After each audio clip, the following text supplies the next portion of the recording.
প্রজাপতি দেখলে মনে হইতো যে এরকম পাখা থাকতো আমার।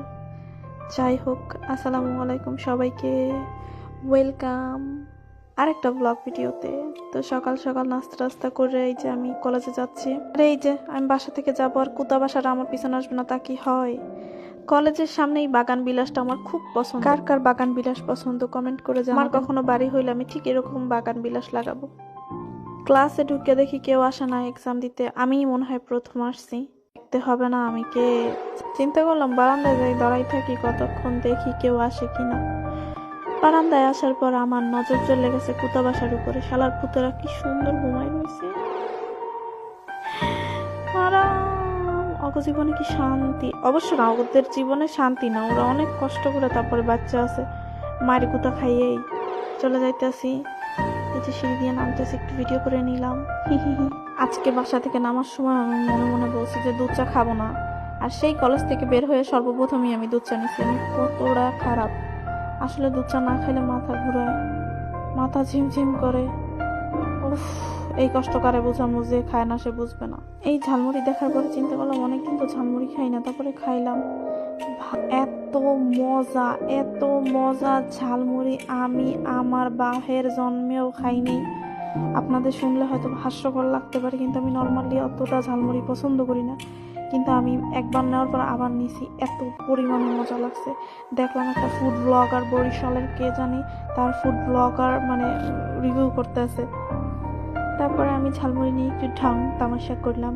এই যে মাছগুলোরে আমি খাইতেও দিছি, কিন্তু আমি খাইতেছি, তারপর আমার পাশে বসে এই কুকুরটা চুকুট চুকুট চুকুট করে পানি খাইতেছিল। ওরে পরে বিস্কুট খাওয়াইছি, আমার মনে হচ্ছিল ওর ক্ষুধা লাগছে এর জন্য। আর এটা আমার অভ্যাস, আমার আশেপাশে কুকুর বিড়াল দেখলেই আমি তাদের খাওয়াবো, তাতে যদি আমার ব্যাগে 10 টাকাও থাকে। আসলে ওদের খাওয়াইলে আমার কখনোই ব্যাগ থেকে টাকা কমে না, আরো বাড়ে। আমি এই জিনিসটা দেখছি। বাসায় যাওয়ার পথে এই নার্সারিটা পড়ে, তো চিন্তা করলাম আজকে 2-3টা গাছ কিনে নিয়ে যাই।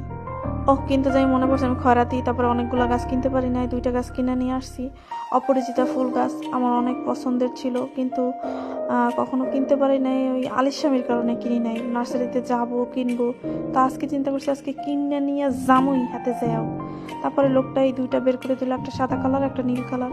এই তো আমি আমার ফুল গাছগুলো নিয়ে রোলার কোস্টারে উঠে পড়লাম। এই যাচ্ছি আমরা টিন টিন টিন টিন করতে করতে বাসায়। এই মাহেন্দ্রতে উঠলে আমার একটা কথাই শুধু ফিল হয়, যে আমার যদি কোনো সময় ক্ষমতা আসে, আমি শালার মানে মাঝখানের সিটে 3 জনের বেশি বসতে দেবো না। এই তো বাসায় এসে পড়েছি। বাসায় আসেই দেখি টমি সামনে, মানে ও যাওয়ার সময়ও ছিল আসার সময়ও ছিল।